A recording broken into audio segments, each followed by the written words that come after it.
Congratulations, you found the right video. Today, I'm going to teach you how to be your dog's pack leader. So stay right there.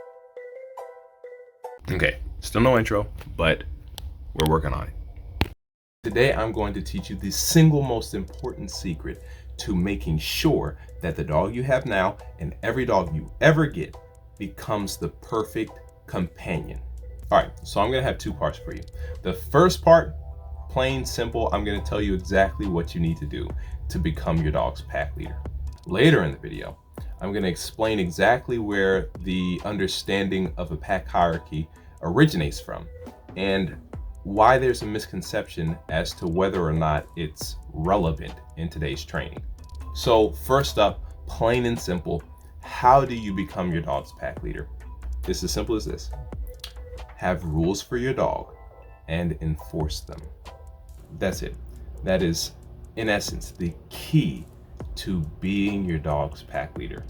Now, there are 3 rules that you have to have in place, mandatory, in order to tell your dog on an instinctual level, I am the pack leader, which is what we want. Now, just before we get into those, the word I want you to keep in mind when enforcing your rules that you set is assertiveness. Be assertive when it comes to your dog and enforcing these rules. Now, being assertive, if you look it up, it's going to say that it means having a confident or forceful personality. But to sum it up, you just need to know, be sure-minded. Don't be wishy-washy. You have to be, it's going to be done my way and no other way. This is exactly what that looks like.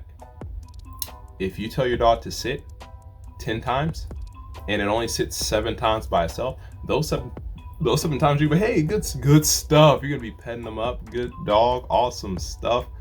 But those 3 times that it doesn't, you are forcefully, you're not gonna repeat the command. You're gonna walk up after you told him to sit, he doesn't do anything. You're gonna walk up and you're gonna raise the leash and push down the butt. That's how I enforce sit anyway. There's different ways to do it depending on how you taught your dog, but that's not important. 10 out of 10 times that you've told your dog to sit, it will end up in a sit position. Okay, that's the key to being assertive. Every time you tell your dog to do something, whether it likes it or not, it will end up having fulfilled that command, even if you have to force it to. Now, I know that kind of sounds harsh, but it's not really as big. It's the concept, okay? You don't have to do anything crazy, but essentially, you have to, if you tell your dog to go in the kennel 10 times and 5 times it goes in the kennel by itself. Great. Those times that it does it, awesome. You're gonna praise them up. But those times that it decides not to, you are physically going to take the leash and make sure he ends up in that kennel. Like, not just take him to the kennel and hope he steps in after a while, wait 5 minutes. But if you have to thread that leash through the back of the kennel and pull that dog in, the dog has to end up doing what you asked it to do. Has to. Now, I know what you're thinking. This is extreme. Folks, it is. It's not limp-wristed work. You're gonna have to really step up and be a very responsible pack leader. Okay, but this is, if you do it right, if you do it 100% or as close to 100% as you can, this is a very short phase. See, the only reason your dog's not listening to you every time is because it doesn't respect you as a pack leader yet. It doesn't feel like doing what you asked, so it's not going to, because it believes it doesn't have to, because you're not an assertive pack leader. But listen, a week is plenty of time for your dog to fully register you as a pack leader. No questions asked, no disputing. You're it. Until he just says, you know, I'm going to follow. I'm just going to do what he says. I like it this way. It's easier this way. I don't have to worry about this stuff. All I got to do is do what he says whenever he's, wherever he wants. And my life is easier. Now I get off the leash. Now I don't have to be on the leash all the time. I can go a little farther because I'm going to come back when he tells me to. I get more freedom. Yes, sir. And then you never have to worry about this stuff again. Just so we're clear on what being assertive with enforcing your commands looks like. Say you tell your dog to come 10 times, and 9 times he comes back. He stops what he's doing and comes back to you, all the way back to you. Those 9 times, good stuff. You're gonna pet him up, you love him up. But that one time he doesn't. As soon as you say, hey, blank, and he decides not to, you're gonna walk over to that dog. Not run. You're gonna walk over to that dog, grab that leash. You're gonna correct, and you're gonna walk all the way back to where you called that dog. And then you're gonna give one more correction.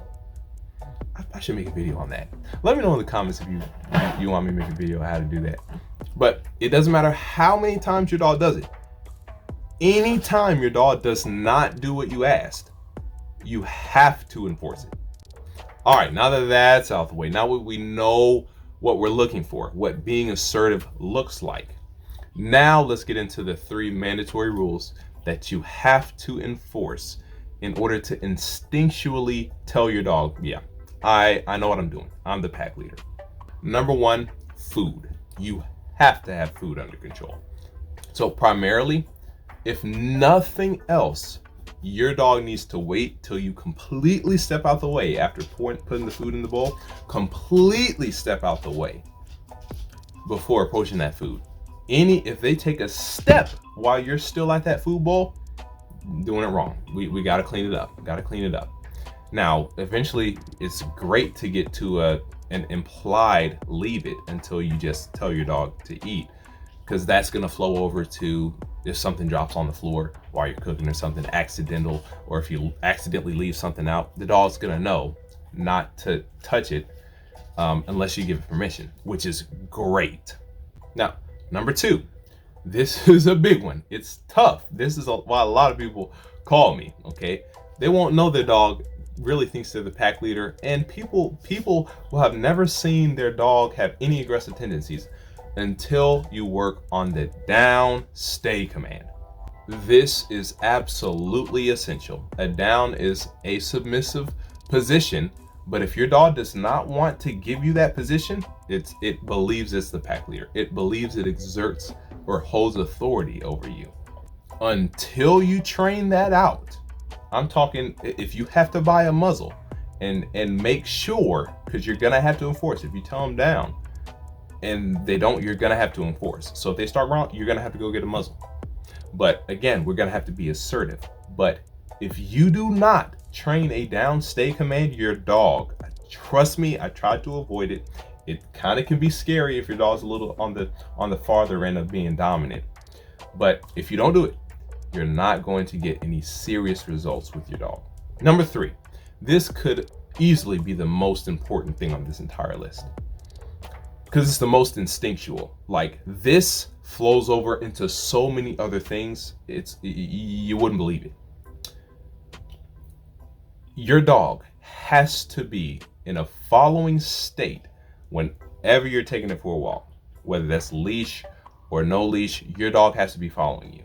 Now, when I say following, I don't necessarily mean he has to be lagging behind you, but more so the state of mind cannot be, I'm going where I want to go. It has to be, he is taking me along for his walk everywhere you go. So what does that look like? That looks like one of 2 positions, either by your side or behind you. So by your side, they're going to be to a position where either they're going to make a lot of mini checks, making sure they're seeing where you are, so that when you do turn, they're, okay, we're turning. And they're following you. They can be following you that way. Or, of course, if they're behind you, then they're looking at you the entire time, which is good. There's pros and cons to both. You can really just go with whatever is natural for your dog. But as long as they are clear that they are walking with you, not the other way around, you are taking them for a walk. So those are the 3 mandatories. Food, very important, because that's incredibly instinctual. Okay, that's deeply rooted into a dog's nature. Food equals survival. So if your dog respects you around food, you're getting somewhere. Second, the down stay command is it's a submissive position, you know. So your dog is not going to want to give you that if it thinks it's the pack leader. Okay. If you get this one, you're going to have a lot of your grudginess and not willingness to do certain commands. That's going to be out the window when you get this down.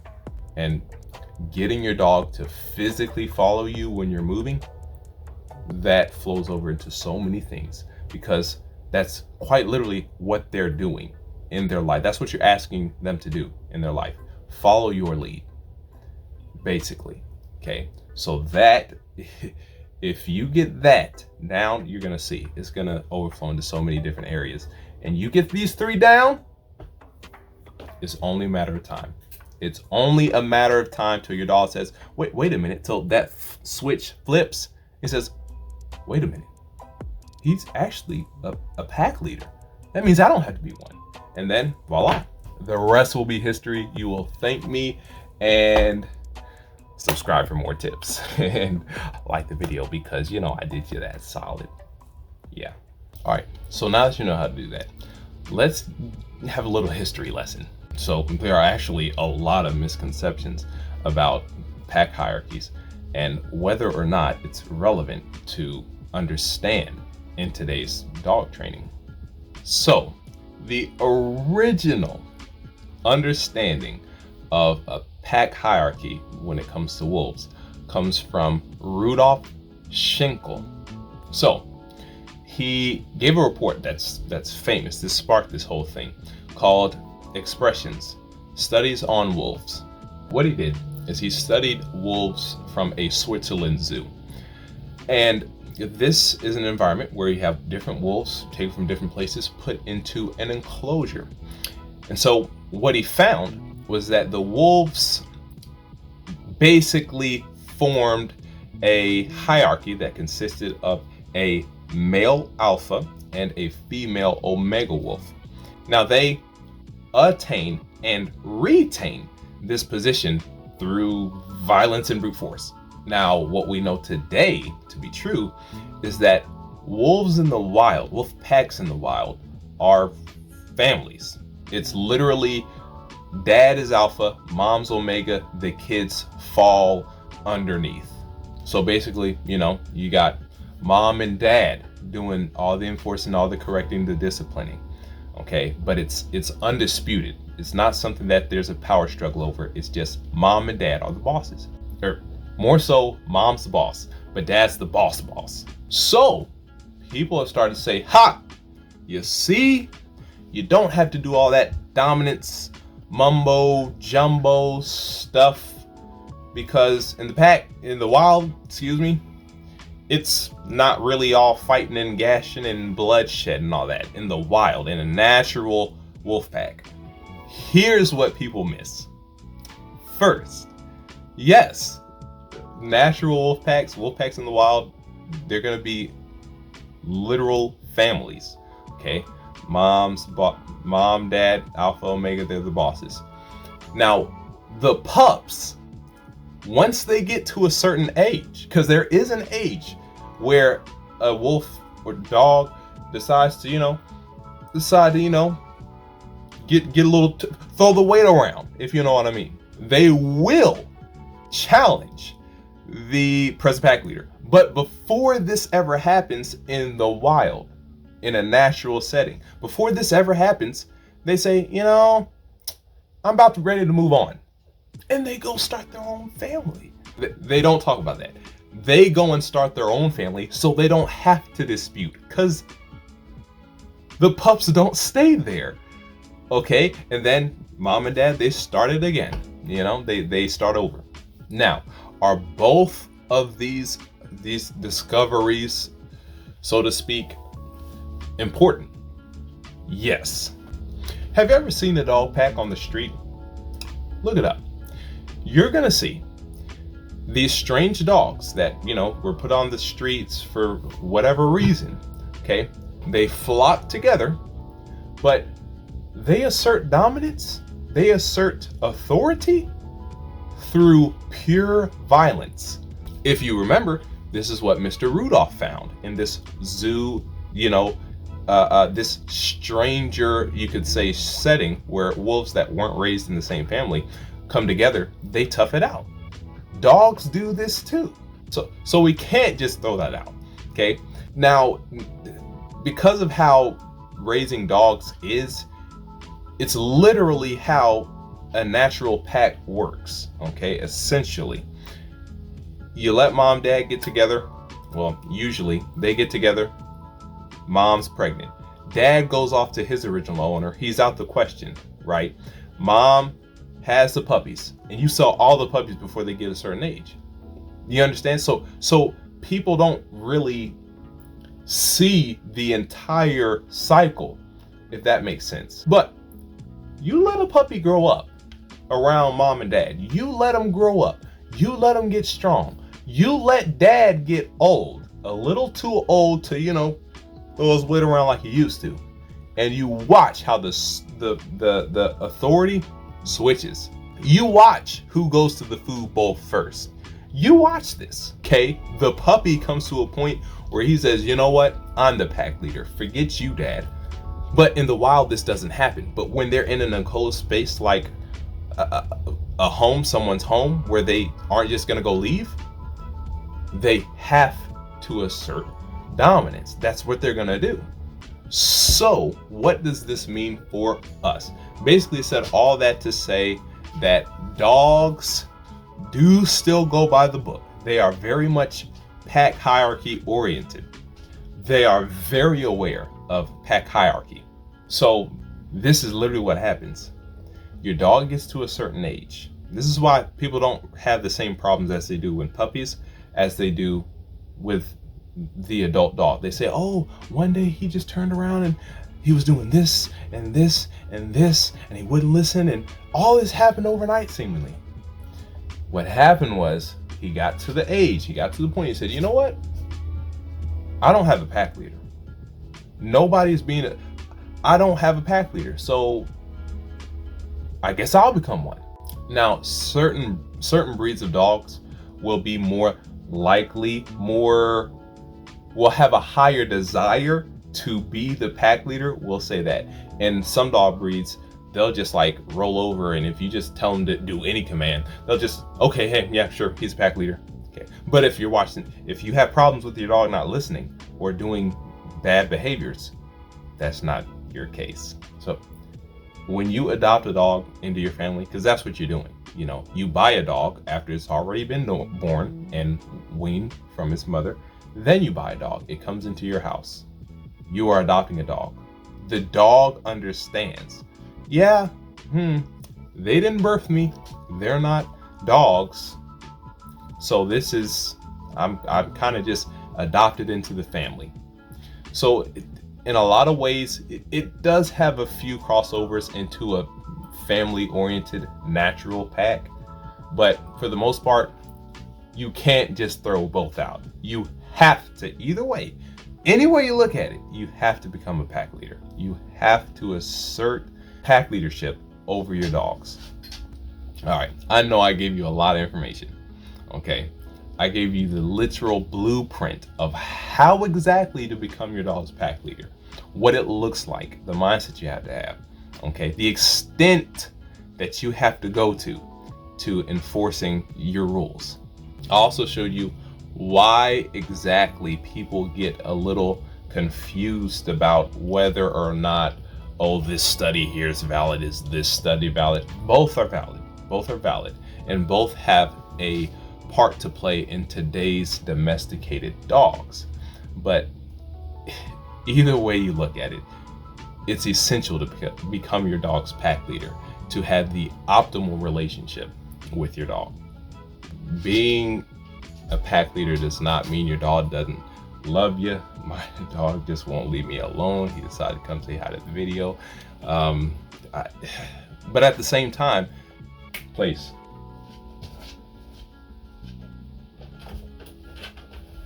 When I tell him to do something, he does it. All right. Hope you learned something. I'm sure you must have with that long video. but I was very thorough. This is the last video you're gonna need to watch about pack leadership. But if you learned something, please leave a like, or even if just because you made it here, leave a like. You know, that would be greatly appreciated.